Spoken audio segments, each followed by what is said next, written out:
થોડા દિવસમાં આ રાશિઓનું ચમકશે ભાગ્ય. ગુરુની અતિચારી ચાલ કરાવશે મોટો ફાયદો. નમસ્કાર મિત્રો, શું તમને ખબર છે કે 2 જૂન 2026ના રોજ જ્યોતિષશાસ્ત્રની એક મોટી અને દુર્લભ ઘટના બનવા જઈ રહી છે?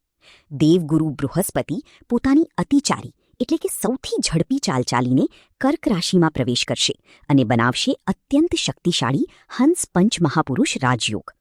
આ રાજયોગ કેટલીક રાશિઓનું ભાગ્ય રાતોરાત ચમકાવી દેશે. તો શું તમારી રાશિ પણ આમાં સામેલ છે? જાણવા માટે વિડીયો અંત સુધી ચોક્કસ જોજો. મેષ રાશિ. મેષ રાશિના જાતકો માટે ગુરુનું ગોચર કુંડલીના ચોથા ભાવમાં ઉચ્ચનું થઈને થશે. આ સમય તમારા માટે અત્યંત ભાગ્યશાળી રહેવાનો છે. જમીન, મકાન કે નવા વાહનના સુખમાં નોંધપાત્ર વધારો થશે. કાર્યક્ષેત્રમાં મનગમતી બઢતી અને પગાર વધારાના મજબૂત યોગ બની રહ્યા છે. વૃષભ રાશિ. તમારી ગોચર કુંડળીના ત્રીજા પરાક્રમ ભાવમાં દેવગુરુનું ગોચર થવા જઈ રહ્યું છે. આ ગોચરથી તમારી આવકના સ્ત્રોતોમાં અચાનક વધારો જોવા મળશે. આ દરમિયાન તમારો ઝુકાવ ભૌતિક સુખોથી હટીને અધ્યાત્મ તરફ વધુ રહેશે. મિથુન રાશિ. બૃહસ્પતિ તમારી રાશિમાંથી નીકળીને તમારા બીજા ધન અને વાણી ભાવમાં પ્રવેશ કરશે. આર્થિક મોરચે આ સમય તમારા માટે વરદાન સાબિત થઈ શકે છે. નોકરિયાત વર્ગને કાર્યક્ષેત્રમાં નવી અને મોટી તકો પ્રાપ્ત થશે. કર્ક રાશિ. કર્ક રાશિના જાતકો માટે ગુરુનું આ ગોચર તેમના લગ્ન એટલે કે પ્રથમ ભાવમાં જ થવા જઈ રહ્યું છે, જ્યાં ગુરુ ઉચ્ચના હોય છે. લગ્નમાં ગુરુનું આવવું તમારા જ્ઞાન અને વ્યક્તિત્વમાં અનેરું નિખાર લાવશે. જો કે અતિચારી ગતિના કારણે શરૂઆતમાં તમને કેટલાક માનસિક પડકારો અથવા જવાબદારીઓના બોજનો સામનો કરવો પડી શકે છે. સિંહ રાશિ.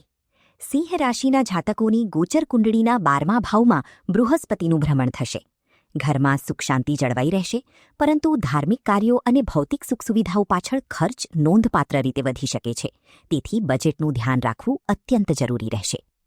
કન્યા રાશિ. કન્યા રાશિના જાતકો માટે ગુરુનું ગોચર 11મા ભાવમાં થવા જઈ રહ્યું છે. આ સમય તમારા માટે ચારે બાજુથી લાભ લઈને આવવાનો છે. વેપારમાં મોટો નફો થશે અને નવા વ્યાવસાયિક સંબંધો સ્થાપિત થશે. તુલા રાશિ. તમારી ગોચર કુંડળીના 10મા એટલે કે કર્મ ભાવમાં ગુરુ બૃહસ્પતિનું આગમન થવા જઈ રહ્યું છે.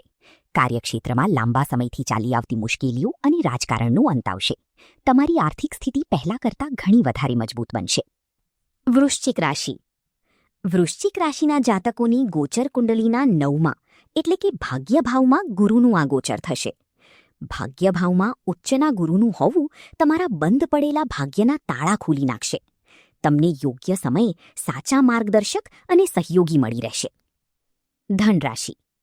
ધન રાશિના જાતકો માટે ગુરુનું ગોચર કુંડળીના 8મા એટલે કે આયુ અને સંશોધન ભાવમાં થવા જઈ રહ્યું છે. 8મા ભાવનો ગુરુ જાતકને ગહન આધ્યાત્મિક જ્ઞાન અને સાધના તરફ દોરી જાય છે. આ સમયગાળામાં પરોપકારના કાર્યોમાં તમારી રુચિ વધશે. મકર રાશિ. મકર રાશિના જાતકોના 7મા એટલે કે લગ્ન અને ભાગીદારી ભાવમાં દેવગુરુનું ગોચર થવાનું છે. જો તમારા વૈવાહિક જીવનમાં કોઈ તણાવ ચાલી રહ્યો હતો તો હવે તે દૂર થશે અને ઘરમાં ખુશીઓ તેમજ પરસ્પર તાલમેલ પાછો ફરશે. કુંભ રાશિ. કુંભ રાશિના જાતકો માટે ગુરુનું ગોચર 6ઠા રોગ, ઋણ, શત્રુભાવમાં થવા જઈ રહ્યું છે. 6ઠ્ઠા ભાવનો ગુરુ તમને કોર્ટ કચેરીની બાબતો કે જૂની લેણદારીઓમાંથી મુક્તિ અપાવી શકે છે. સ્પર્ધાત્મક પરીક્ષાઓની તૈયારી કરી રહેલા વિદ્યાર્થીઓ અને નોકરી શોધી રહેલા યુવાનોને જ્વલંત સફળતા મળશે. મીન રાશિ. મીન રાશિના જાતકો માટે ગુરુનું ગોચર 5મા સંતાન, બુદ્ધિ, શિક્ષણ ભાવમાં ઉચ્ચનું થઈને થશે. મીન રાશિના લોકો માટે આ ગોચર અત્યંત શુભ અને ફળદાયી સિદ્ધ થવાનું છે. આ સમય દરમિયાન તમારી નિર્ણય ક્ષમતા અને બુદ્ધિનો અદ્ભુત વિકાસ થશે.